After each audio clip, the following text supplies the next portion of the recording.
برای شروع رج جدید یعنی رج شماره 25 باز ما با یه بست میریم داخل فضای بین دوتا کلاسترها و یک کلاستر اونجا میزنیم. مجدد یه زنجیره میزنیم، دوباره یک کلاستر دیگه تو فضای بعدی. یعنی توی این رج ما تعداد کلاسترامون به 2 میرسه.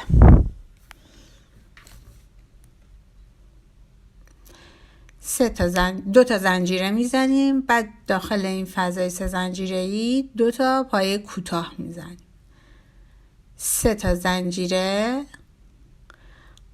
حالا توی اون بافت پایه رج قبل یه دونه پایه بلند، یه زنجیره، 2 پایه بلند،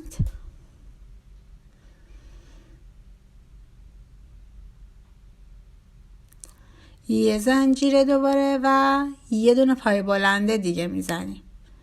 دقیقا اینجا جایی هستش که ما دقیقا باز حالت انشعاب پیدا میکنه. تو رجای بعدی 2 زنجیره میزنیم و تو فضای 2 زنجیره پایین یه دونه پایه کوتاه. حالا روی تک تک اون پایه کوتاه هایی که میبینی یه دونه پایه کوتاه میزنیم. 3 4 5 6 یه دونه پایه کوتاه دیگه هم توی اون فضای خالیمون میزنیم. حالا 3 زنجیره میزنیم و بافت قرینه دوباره یه دونه پایه بلند، یه زنجیره، یه دونه 2 پایه بلند دیگه،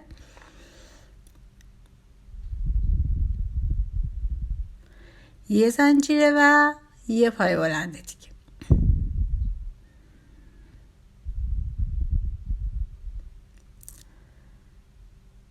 خب حالا اینجا 3 زنجیره رو میزنیم و طبق معمول قبل از اون کلاسترها بافت مشابه هستش. 2 پایه کوتاه توی اون فضای 3 زنجیره‌ای میزنیم.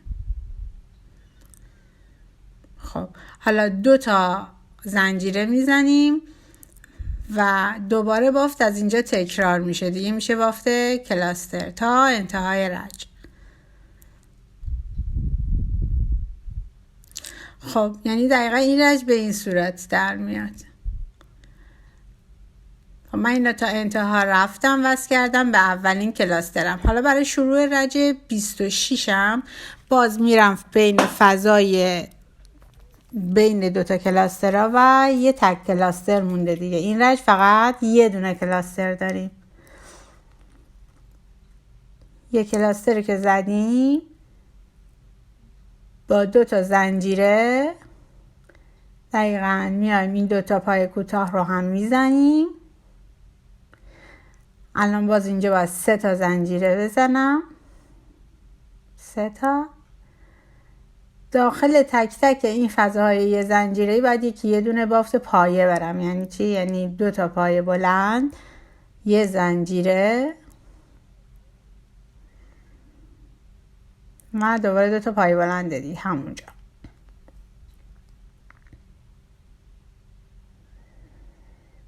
یه دونه و یکی دیگه هم میزنیم.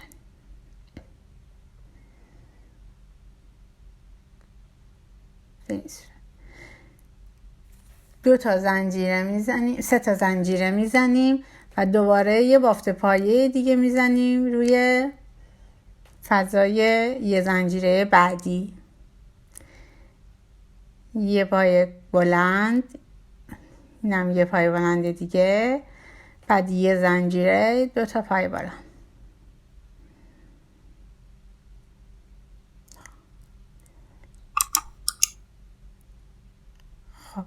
الان 2 زنجیره میزنیم. حالا این پایه کوتاه های رج قبلمون که به 7 رسیده بود الان بعد از 2 طرف که یه دونه کم بشه، یعنی یه پایه کوتاه رد میکنیم از پایه کوتاه دوم، یکی یه دونه پایه کوتاه میزنیم تا بشه 5 این 3 این 4 و اینم 5، یعنی یه دونه پایه کوتاه آخری هم نباید ببافیم.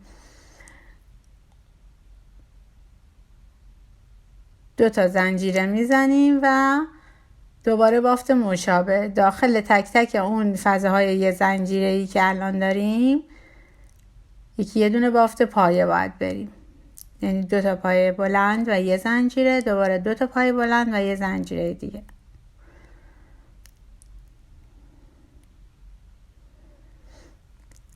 الان بعد از این بافت پایه 2 تا زنجیره میزنیم، 3 تا زنجیره میزنیم و یه بافت پایه دیگه انجام میدیم.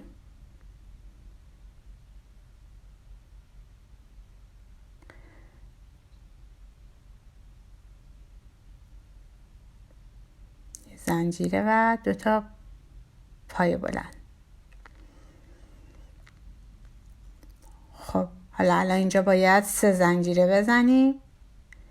رسیدیم به اون قبل تک کلاستره، یعنی طبق معمول 3 تا زنجیره، 2 تا پایه کوتاه توی فضای 3 زنجیره‌ای یه رج قبله و 2 تا زنجیره میزنیم و اون تک کلاسترمون رو میبافیم. باز از اینجا به بعد همه چی تکرار میشه. خب اینم از این بافت. رج 26 دقیقاً میبینید تعداد پای کوتاهای وسط داره الان به 5 تا میرسه، حالا رج بعد به 3 تا. بعد از این که به انتهای رج رسیدیم روی همون تک کلاستره باید یه دونه پای کوتاه بزنیم، حالا یا یه دونه زنجیره خالی. روی فضای بعدیش 2 تا پای کوتاه و با 3 زنجیره میریم سراغ بافت پایه. یه دونه پای بلند، 2 تا پای بلند، یه زنجیره و 2 تا پای بلند دیگه. چه همونجاست که گفتم حالت انشعاب پیدا میکنه. خب الان باید 2 تا زنجیره بزنیم داخل اون فضای 3 زنجیره‌ای، یه دونه پای کوتاه میزنیم، 2 تا زنجیره، دوباره یه بافت پایه دیگه روی بافت پایه رج قبل.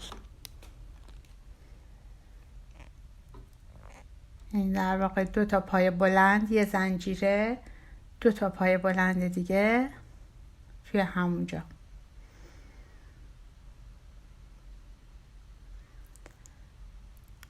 خب الان 2 تا زنجیره میزنیم دوباره. الان رج قبل اینجا 5 تا پای کوتاه داشتیم، الان باید 3 تا داشتیم، یعنی 3 تا وسطیاش رو روش پای کوتاه میزنیم، یکی یه دونه از این ورش و اون ورش رد میکنیم. 2 تا، این هم 3 تا، 1 2 زنجیره میزنیم، دوباره اینجا یه دونه بافت پایه میزنیم، 2 تا پایه بلند و یه زنجیره و 2 تا پایه بلند دیگه مجدد.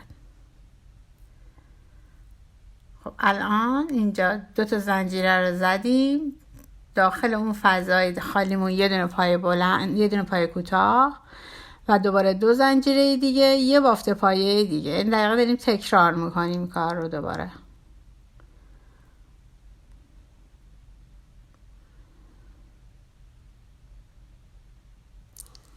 یه زنجیره و 2 تا پای بلند دیگه هم میزنیم و باز رسیدیم به قبل از اون تک کلاسترمون. حالا اینجا به چه صورت هست؟ 3 تا زنجیره رو که باید بزنیم، 2 3 2 تا پای کوتاه اینجا داریم باید بزنیم مثل همه رجای دیگه. روی کلاسترمون هم یه دونه پای کوتاه میزنیم و 2 تا پای کوتاه دیگه هم باید تو فضای بعدی بزنیم که با 3 زنجیره کار رو دوباره تکرار کنیم مثل ابتدای رج. خب به این صورت شد دیگه، کارمون به این صورت در میاد. روی کلاسترمون یه دونه، این ور 2 تا پای کوتاه و همین ترتیب. رج شماره 27 بود فکر کنم.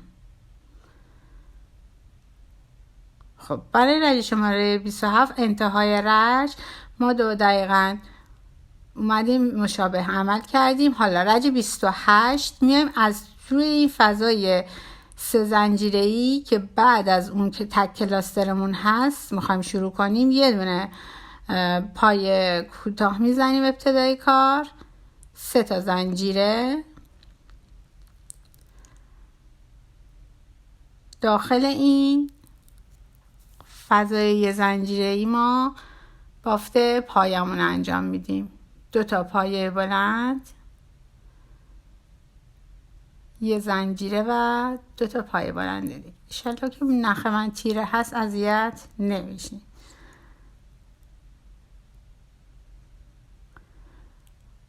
اینجا الان رسیدیم به این بافت، میخوایم وسطش انجام بدیم. 2 تا زنجیره میزنیم، یه دونه پای کوتاه تو این فضا،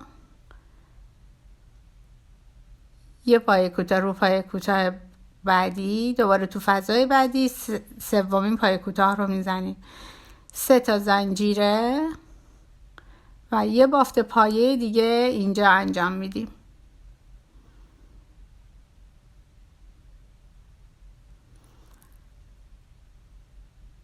که اشتباه نکنم رج 28 بودیم دیگه.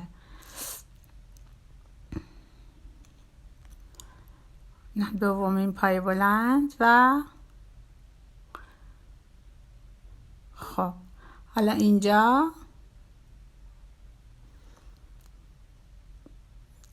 1 2 3 تا زنجیره میزنیم به وسط کار، وسط پایه روی وسطی یه دونه پای کوتاه میزنیم، دوباره 3 تا زنجیره میزنیم،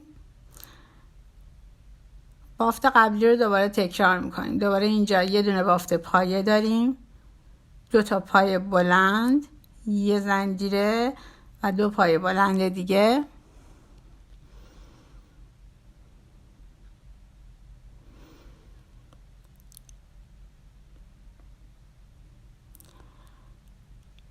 الان اینجا 2 تا زنجیره میزنیم و 3 تا پای کوتاه باید اینجا بزنیم، یکی تو فضای خالی، یه دونه روی این پای کوتاه، یکم تو فضای خالی بعدی. دوباره 2 تا زنجیره میزنیم و یه بافت پایه دیگه انجام میدیم. 2 تا پایه بلند، 1 زنجیره و مجدد 2 پایه بلند دیگه تو همون فضای 1 زنجیره. خب حالا 3 تا زنجیره میزنیم، میام اینجا 2 تا پای بلندمون، پای کوتاهمون رو میزنیم. نه ببخشید 3 تا زنجیره زدم، بعد یه دونه پای کوتاه زدم، 3 تا زنجیره دیگه زدم، از روی کلاستره رد میشم از اینجا. میبینید الان رسیدم به ابتدای رج، یعنی تو فضای بعدیش یه دونه پای کوتاه که بزنم شروع میکنم، اینجا شروع میشه دیگه رج تکرار از ابتدای رج. همون 3 تا زنجیره رو میزنیم و بافت پایه رو انجام میدیم. این کار رو تا انتها میریم و رج 28 رو تمامش میکنیم.